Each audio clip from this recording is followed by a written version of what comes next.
Hello, YouTube. It's another gloomy day today, and I'm leaving the apartment a little later than I would have liked to. And on that note, it's 1:21 p.m. Monday, August 21st, 2023. I can't believe I'm 2/3 of the way through August, because in my head I'm only a little more than halfway through July, as I'm still stuck on posting vlogs from July 17th. Ran into another one of those snags on my iPhone where I wanted to do something else and ran out of space. It just kind of is what it is. And didn't finish the one I was editing after I woke up this morning, but I slept in kind of late today. Last night was a fun night, though. It's kind of funny. It's not every day that you meet a celebrity, and of course, I end up like hanging out with a celebrity that I don't know who he is. And I found his Wikipedia page last night.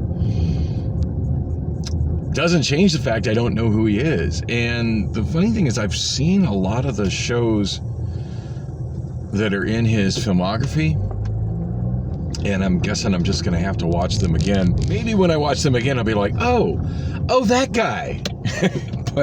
but yeah, at this point in time, I'm still kind of drawing a blank. In fact, I'm drawing a blank to the point I can't remember his name. My friend Antonio, who was down at the bar, had I not run into Antonio, I would have left right after Kim left. So good thing that he was there, and he sent me a snap with a screenshot of a page from Google. Like when you type in a celebrity's name, you'll get a Google generated page, and it's a summary of like kind of who they are professionally. And they sent me a screenshot of that on my Snapchat.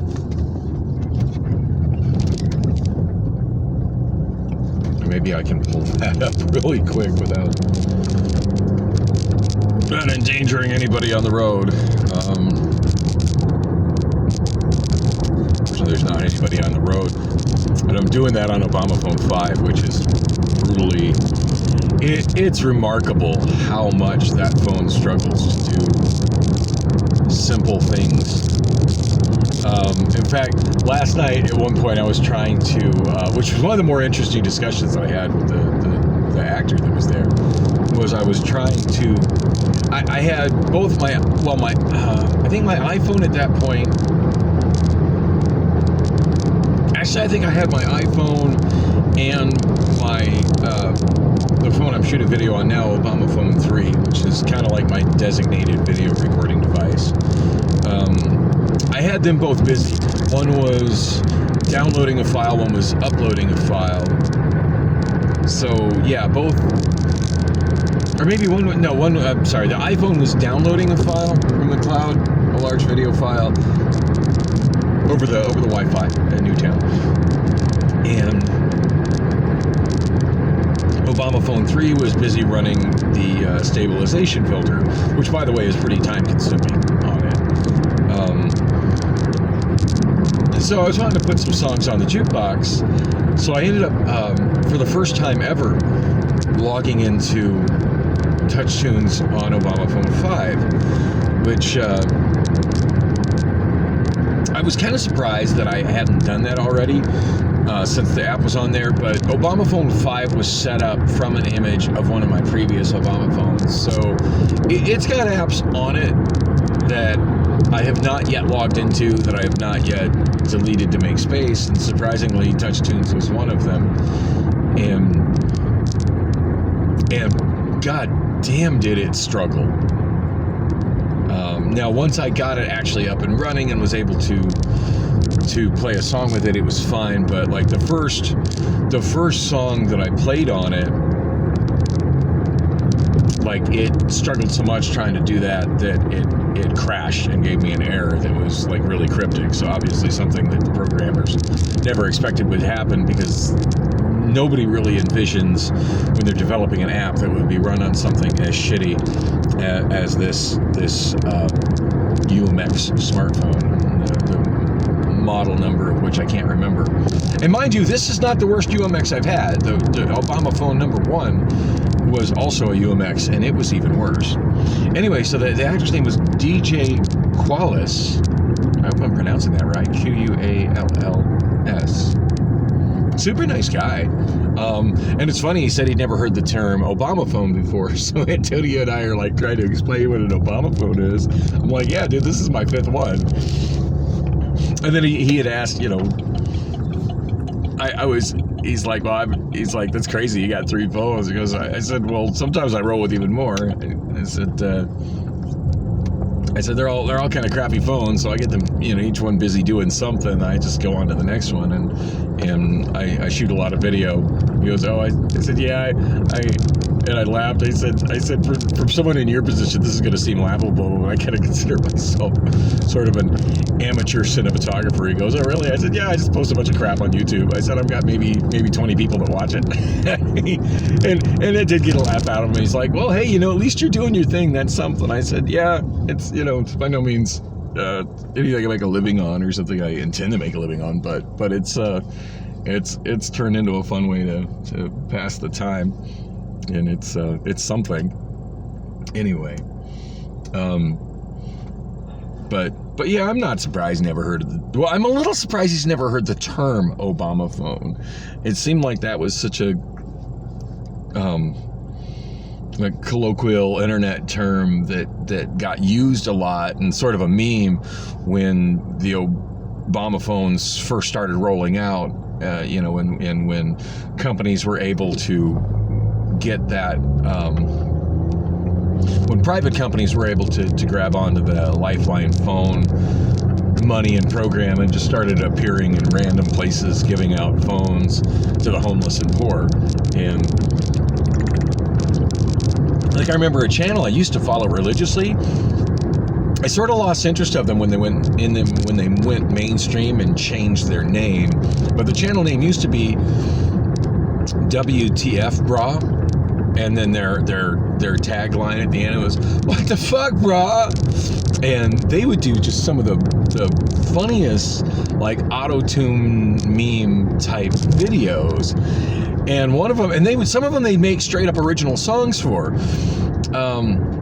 Sort of in the vein of the Gregory Brothers, also known as Shmo Yoho, but completely different kind of vibe, different style of music. But one that they did that I thought was really exceptional was a thing called Got Obamaphone. And they basically just took this sample of a woman going, yeah, got Obamaphone, and just like looped it and added a beat and stuff, and it was like a nifty little, like, you know, minute and a half. You know, if What the Fuck Brah existed when like after shorts became a thing and became a popular thing on YouTube, I think they would have been one of the biggest channels. But they were in the pre-short era of YouTube, and because a lot of their videos, had they been, now most of them weren't vertical, most of their videos were you know, horizontal, but I mean, had they cropped them vertical and done them in the same general style, a lot of them were less than a minute. I don't remember how long Got Obamaphone was. It's pretty short, but oh god, so memorable. But yeah, always, every time I just think of that big black woman dancing, going, got Obamaphone, got Obamaphone. Hopefully it's still on YouTube and I can link it to here. Well, shit, I am probably gonna be late for work. I start talking to Rob and I lose track of time. I showed him the last video I posted on TikTok. Well, we're moving on up to the east side, to a deluxe apartment in Sky. Moving on up. I know he follows me on TikTok, and he said he hadn't had a chance to look at it yet, and I just posted it shortly before I headed out for work. You know, that's one thing I like about TikTok that I wish YouTube did, is whenever I post something on TikTok, it automatically exports a finished video file with whatever music I add to it.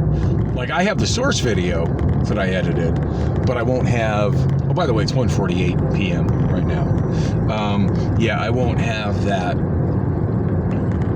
with whatever music I add through YouTube. And at the moment, I don't have any way to download my finished short. But yeah, the only thing was really different with the TikTok one versus the one on YouTube is that I had added some text on YouTube that said "Moving Day in the Zone," and I thought I added it in TikTok, and then I guess I messed up on adding the music, and I went back.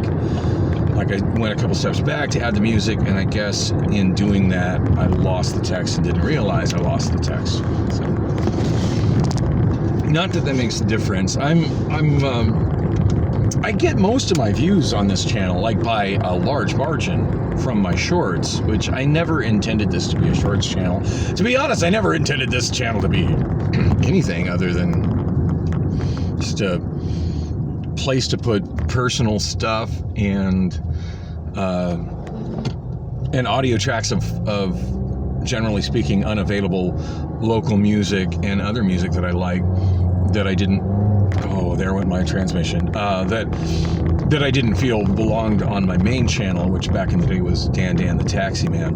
That channel's been suspended and removed from YouTube for years, and oh, I hate it when that happens. Fucking launch my phones into the mess in the passenger side floor. Blah. That note, I should have my iPhone on the charger on the way to work, as I got a feeling I'm going to be doing today the way I did it yesterday, which is most of the shift without a shag, which if I don't have a shag, it's really hard for me to charge my phone at the car rental center. Yeah, my gut feeling is that Glenn isn't coming back. And supposedly Rob's trying to find somebody to replace him, but yeah, not really happening. But I'm optimistic. Now, at least tonight, last night, I felt like I was completely, rolling solo there, which was nice. I mean, I stayed busy the entire shift. I got work done. I don't feel like I got as much work done as I would if I was partnered up with somebody that, as a maintenance driver crew. But not make the mistake I made yesterday.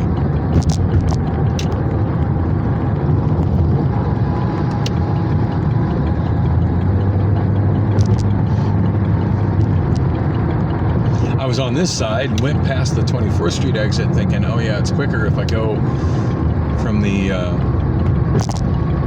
Buckeye Road exit, and then totally forgot that I need to be in the lanes on the left to go on to I-10 for the Buckeye Road exit, and then went on to I-17. Ended up going to Taco Bell. That was all good. But I don't have time for that. Saturn clock says it's 1:50, which really means 1:52. Boy, it sure didn't take long for that clock to get 2 minutes off. Anyway, yeah, last night was, I just don't feel like I got nearly as much work done last night because I spent a really large part of the night just walking from, and I wish I could remember what the hell the line is called, but the line where I just drop off clean, ready to rent cars when there's not a spot available for them, or I just simply don't know the spot to put them in. And I still really don't. I'm really unclear on the criteria of what goes where. Like, I kind of think I know what's considered President's Choice, and I kind of think I know what goes into a section called 3. And for some reason, when I look at the signs that say 3, and I don't know why we have a section that's just the number 3, like we don't have any other sections that are denoted by number, but we have a section that's called 3. It's the number 3. And every time I look at the 3, I just see a sideways pictogram of boobs. I'm just seeing boobs.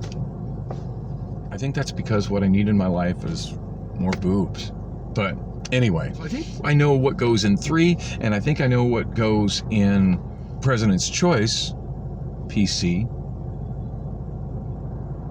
Which I think it's funny they have a thing called President's Choice, because if I was president, I would choose to have somebody else drive my ass around. But anyway. And then there's, like I brought one car up, and it was like a very luxurious Infiniti SUV, and I was told that went reserve, but I'm thinking there's like multiple sections that are just simply called reserve. They weren't specific about it, and I don't know if I put it in the right one or not. I'm really unclear where they go. So most of them I'm putting them just in this line for incoming stuff. Anyway, a lot of the times I had to get the maintenance cars out of Dollar's line, and it's a pretty long walk from that incoming car line to where the Dollar line is.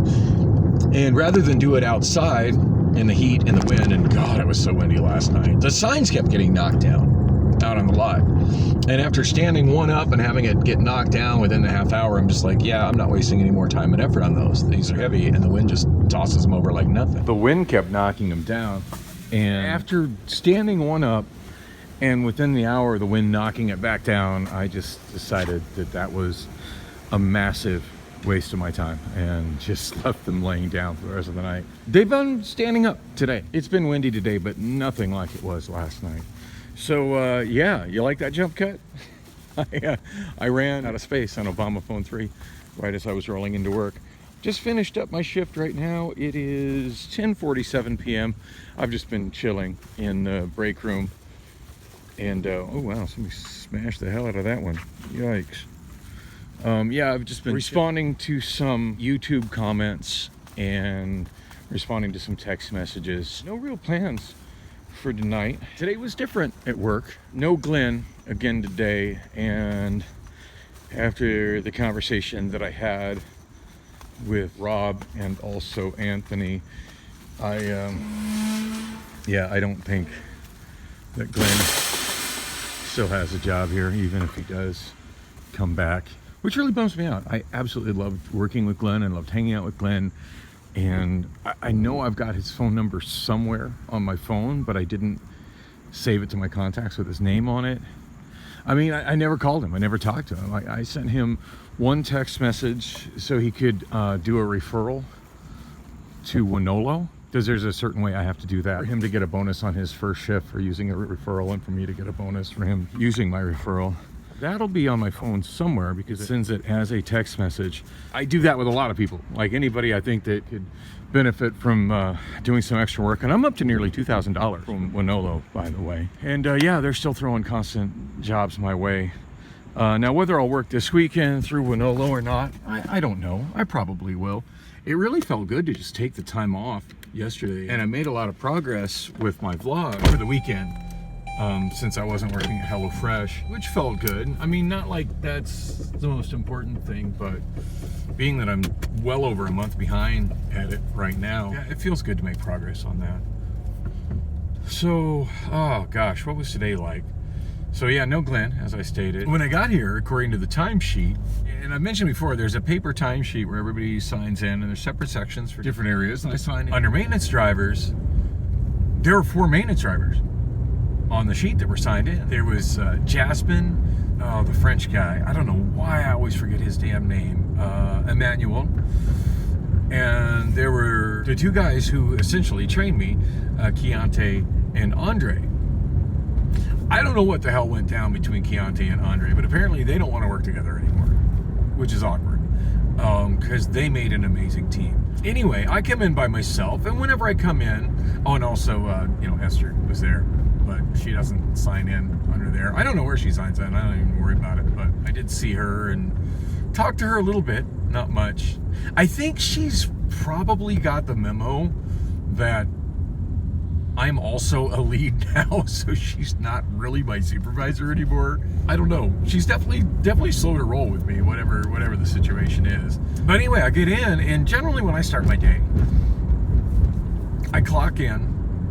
I walk up to the window just to see, you know, if Rob is there or what leadership is there, just to kind of touch base with them. I didn't see anybody that I could discuss Sunday night with, so I just walked out to the lot. Part of me kind of wants to do a screenshot of the area in Google Maps and then edit it in good old Microsoft Paint, just to give a map of what everything is. And not so much for this vlog, although when I do it, I'll probably post it on this vlog, but to give to the new people, and maybe some of the not so new people that don't seem to be getting it, just to show where everything is. Because if there's something like that, I haven't seen it. And I like making maps. So where I walk out, I'm near like body damage, and I don't mess with anything. It's very rare. Actually, I did have on Thursday night.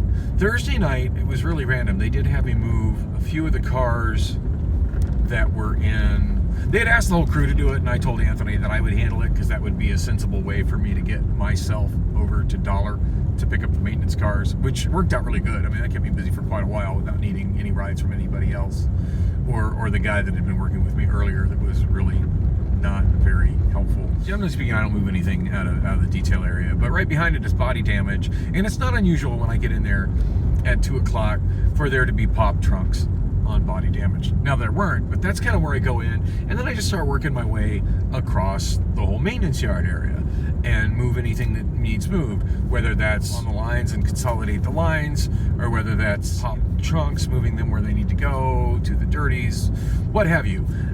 Generally speaking, that keeps me busy enough for long enough that eventually I'll see another one of the maintenance drivers and I'll just hook up with them. The one time I did join up with Jasmine, work together for a very short period of time. I ended up doing something else and she disappeared.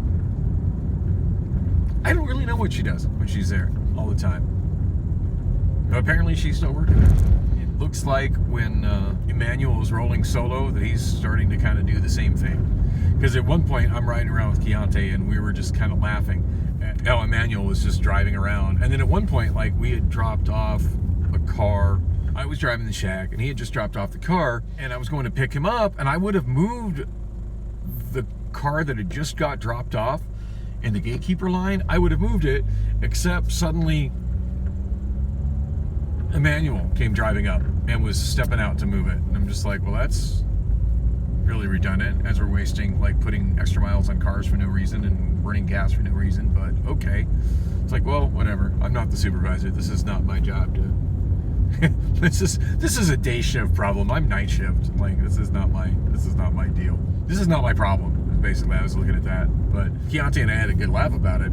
But anyway, yeah, I usually go up and eventually, like, I see one of the other maintenance drivers and I team up with them and we just work as a team. Well, anyway, I saw Keontae first and hopped in with him, and we worked together for, I want to say, about an hour and a half ish, and it was great. I worked great with Keontae. I love rolling with Keontae, and it's kind of funny. Like, we have such an age gap between us that we have some really interesting conversations, and it's given me an interesting insight into people that are that young. Like, at one point we so he was on foot. He didn't have a shag, and he said that he had a shag, but he had left it upstairs over by Dollar. And I was like, well, okay. He goes, well, you can just grab a shag and drive me up to it. I said, well, if I'm grabbing a car, I may as well grab a clean car and drive a clean car up there, so at least we're, getting some work done in the process. And he's like, oh yeah, that makes sense. I said, well, we could each grab a clean car. We'll just roll it up to the God, I've been told 3 times today what it's called, the line where we put the clean cars that aren't sorted, and damned if I can remember what they call that. And I'm a lead, go figure. I know, hey, at least I know where it is and what its purpose is. And even when I'm not directed to, like, I keep those cars in line.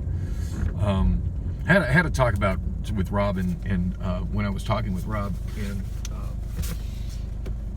and Anthony about what to do with what was going to go on with the Glenn situation and whatnot, and just about what I had done the night before. Like, that got brought up, and how I just moved it, and Anthony was like, yeah, no, that was great, that was helpful. He goes, sometimes we get the guys that wash the cars, moving them up there, and they just don't know how to line up cars for shit. Which was, I got a good laugh out of. I don't know how those got so crookedly lined up, although admittedly at one point I was part of the problem, because I saw them lined up like that and I was thinking, maybe they do that for a reason. So I put the cars behind them is equally spaced out. which is fine. I mean, I went back in later and straightened it up. Anyway, so we're going to grab 2 cars with Keontae, and he was grabbing one, I was grabbing another one. And then he walked back by me because I think he thought I was going to get in the car with him. I was thinking we could both drive 2 up to there, and then from there walk over to Dollar. Yeah, I don't think he's about walking that far. Because as I was mentioning earlier, it's a pretty far walk from that line to where Dollar is. And he said that's where he lived at Shag. So, okay, that's fine. Anyway, he gets back to the car by me, and he goes, well, I was just looking at something I could put up in PC. I said, well, this car would count as PC. And I forget what it was. I'm thinking it was a Chevy Malibu, but it only had like 9,000 miles on it, which I'm pretty sure that's what's considered a PC car. PC standing for President's Choice, President's Circle. I forget what PC stands for. I think I said President's Choice earlier, but I think it's actually President's Circle. Not to be confused with the 3, which just looks like sideways boobs to me. See what I mean? Anyway, he sits in the car next to me, and I go ahead and park it in a spot, where a renter would pick it up from, at PC, which is just right across from the Dollar maintenance line. And we walked over there, and then he hopped in the Shag, I hopped in the passenger seat, and I worked with him for about an hour and 20 minutes-ish, which was really efficient. At one point, we found one vehicle that neither of us knew what the hell it meant. It said hot hold on it. I've got a suspicion as to what hot hold means. I don't really want to disclose that. Based on when I looked at other cars in that area, how they were marked. And I get the feeling that might have replaced Lost and Found, because it went to the area where Lost and Found went. The car's marked Lost and Found. And I never really did get an answer what Lost and Found meant, but I noticed there were none there called Lost and Found. So maybe hot hold is a new way of... I don't know. Sometimes I just don't know. And I saw that one, and Keontae didn't know what the hell that meant either. And we were going to put a pink hat on it. And then out of nowhere, Esther rolled up. He's like, oh, that's hot hold. And then she explained where it went. And I was like, okay, so over by where Lost and Found was. She goes, oh no, Lost and Found doesn't go there. And I'm like, and I learned a long time ago, it's just a wasted effort to like try to argue with her about stuff like that. Because I know Lost and Found did go there, and I've moved several there, Lost and Found. I think it was Andre that told me Lost and Found goes there. But I'm not arguing with Esther, because Esther is always right. And it's kind of like certain people there's just no point in arguing with. She's one of them. So, and it's fine. Like, she said where to put it, and that's fine. I didn't know where to put it, so cool. That's planned. So I brought it there. And the funny thing, I was just getting ready to tell her about, like, the first conversation I had with Carter, and how it was kind of about how the guidance I was getting from her was sort of inadequate, and how when she walked by, she made a point to very discreetly walk by us so as not to become part of that conversation, because I think she could tell what was going on. Which was funny to me. Anyway, I was trying to explain that, and then that's when Esther came up, and we ended up moving so I just was like, oh, okay. She explained, she just explained where it was and where it went. It's like, okay. I brought it over there, and he followed me over there. Keontae did. And worked with him for, about an hour and 20 minutes after that. It was the end of his shift. And at that point, he's like, well, you can just go ahead and use this as a Shag. Well, if I'm by myself, there's 0 point in having a Shag.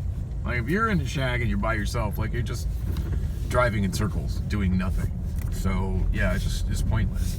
So I put that into the dirties, and the dirty line for the washing crew to wash them, and then walked right back out on the line, and then I saw Andre. Oh, and by the way, it was at that, when I was first started riding with Keontae, that's when he said, oh, yeah, like, and he said all 4 of them were there. He's like, oh, yeah, we're all doing our own thing together, because, I don't know, just... some people I just can't work with as a team, and just don't want to work with a team, so that's fine. I'm just going to work by myself. I'm like, well, okay. But he was glad to work with me, and he told me he loved working with me, so that's cool. I love working with him. He got there at 6 a.m., so, I mean, he bounced out at 3:30. Generally speaking, that's the time Andre leaves as well, but I walk onto the lot, and I see Andre, and I moved a car there, and he's like, hey. I'm like, I'm like, what's up? He's just another thrilling day at work. I said, do you have a shag? And he goes, yeah, that one over there with the trunk popped on it. And the way he pointed over at it, I knew damn well that wasn't his shag. That was just one that we were supposed to get out of there. But that was his way of saying that, yeah, we're going to get out of it by turning it into our shag. So, which worked out amazingly. Like, I totally got that, I got that message from the moment he said that and pointed at it. So I went and got it, and he was moving one car, and I went to where he was, picked him up, and then worked with him until it, actually I worked with him for not very long. And this is where it got really interesting. Interesting to me, probably boring as shit to everybody who watches this channel. Sorry, this is my diary. If this one's boring, just feel free to browse through the channel and find something else. Some of them are actually interesting. So, anyway, we're down in the Dollar wash lot, the Dollar lot, not to be confused with the Dollar maintenance lot, which is the farthest area away. It's like downstairs, completely on the other side of the car rental center.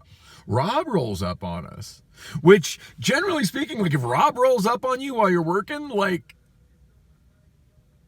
what did I do wrong? Because, I mean, he's the big boss, right? I mean, not like Carter level boss, but he's like the top of the food chain for MLS. Whereas Carter's like the top of the food chain for Hertz. But he rolls up, and I'm just thinking, but I know I haven't done anything wrong. Like, and I'm pretty sure there's no issue with Andre. So we walk over, and he gives us a new hire. There on his first day, guy's name was, I want to say Carlos. I'm so bad with names. Anyway, gives us a new hire. He goes, yeah, this is going to be your guy. Introduces me. It's like, you're going to be rolling with Dan tonight. He'll train you. And then he asked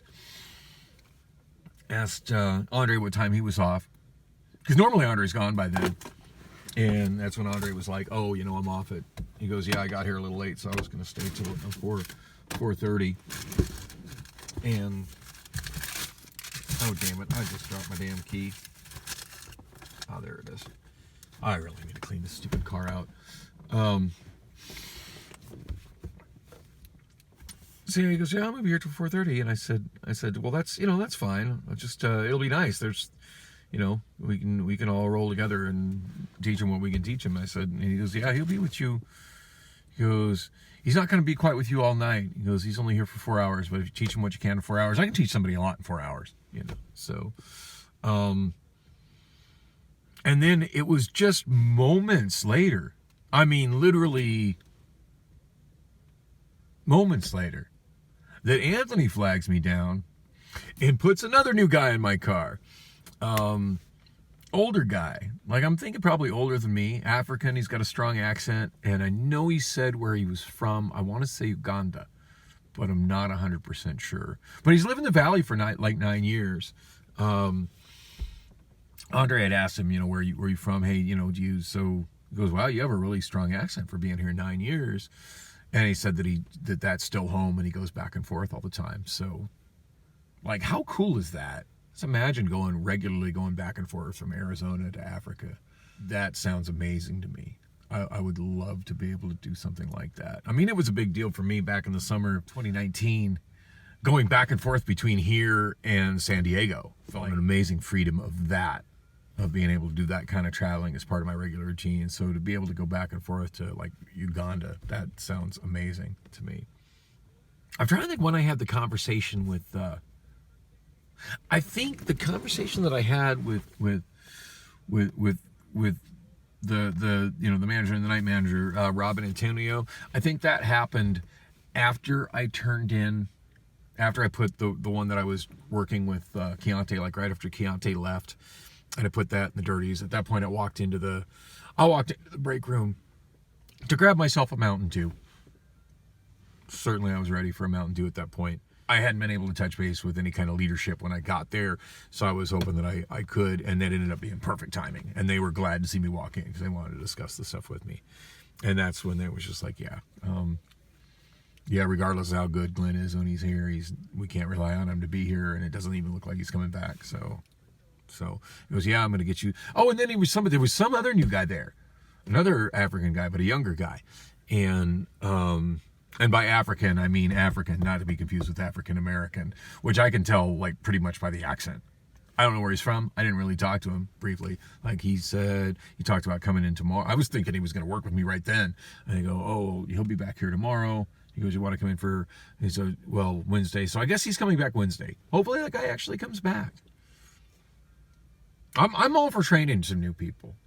At least if I train them, they're going to be kind of working in the way that I run the shift, which is the way Glenn was doing it, which I think is a lot more efficient than a lot of the guys that just get in cars and kind of wander aimlessly.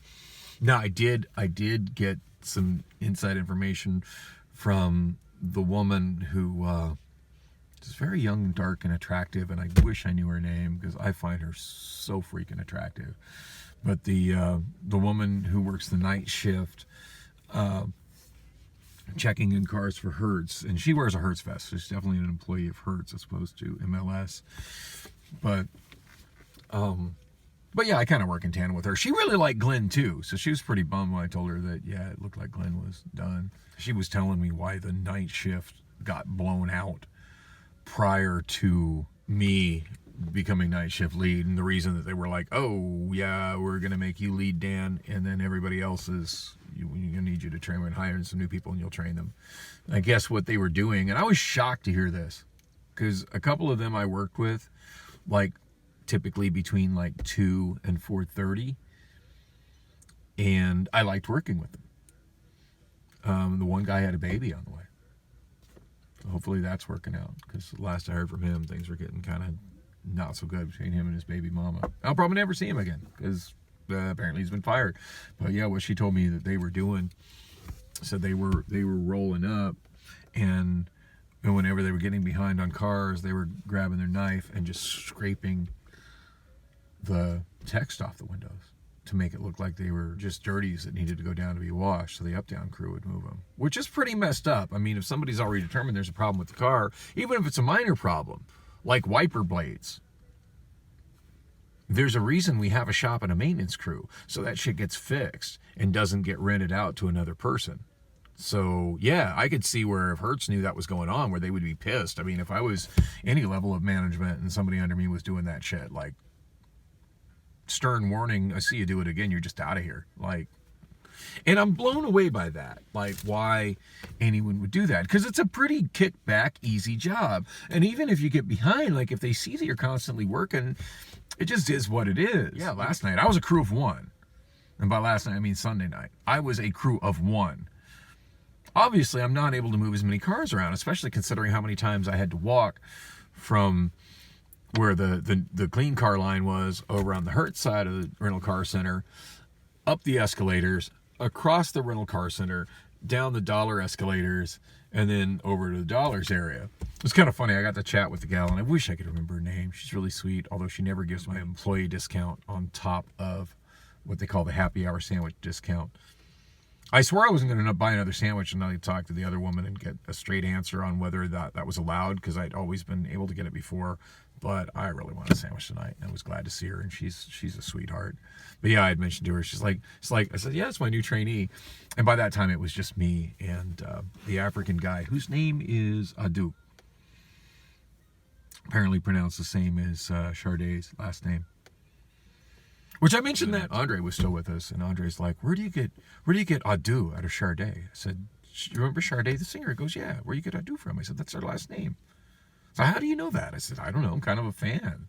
Love her music. He goes, I love her music too, but I wouldn't know that.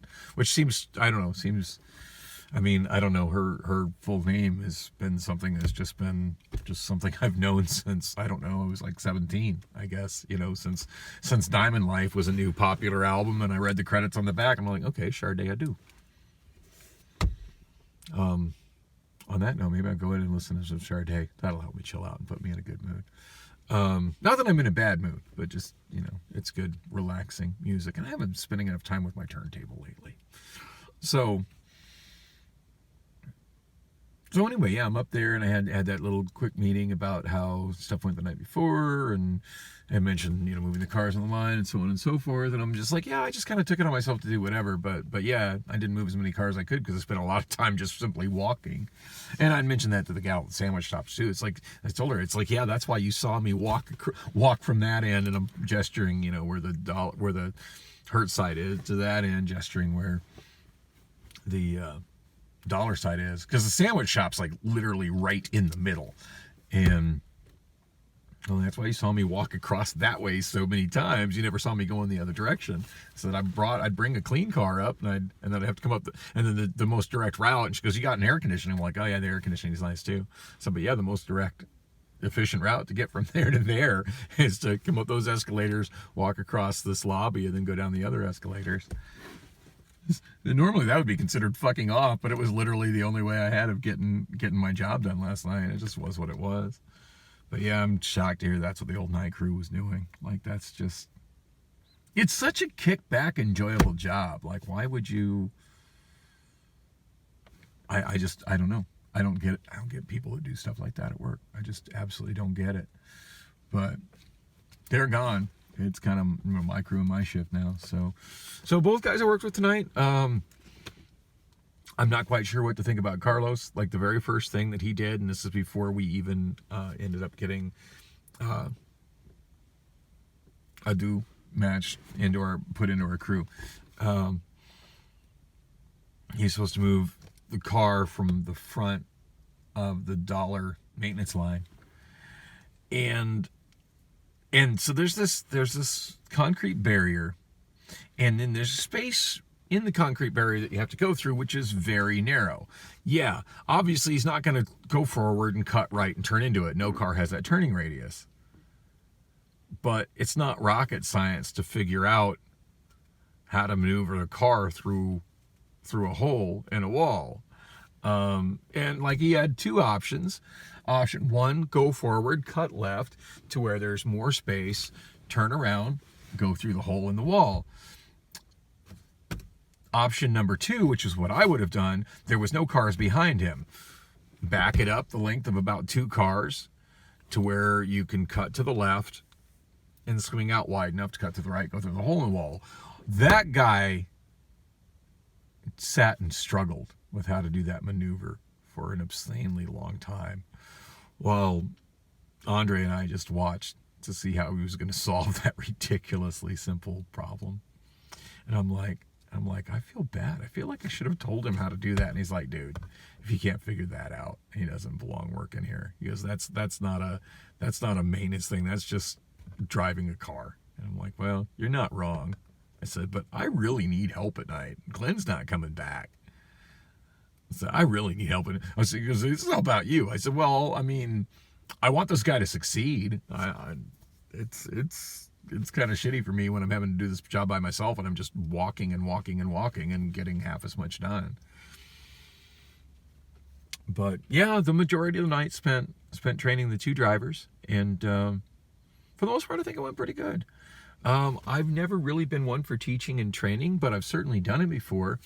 And the times when they'd be both in cars, like, I was kind of getting feedback from Andre, who essentially was the one who trained me. And he's like, actually, you're teaching really good. You're doing really good. And I'm like, really? Because I don't think so. Like, teaching's not really my thing.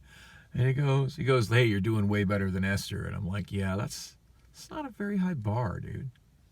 Anyway, I'm going inside. I was sat here talking to myself way too long. And thanks for coming with me on the drive to and from work. And thanks for watching.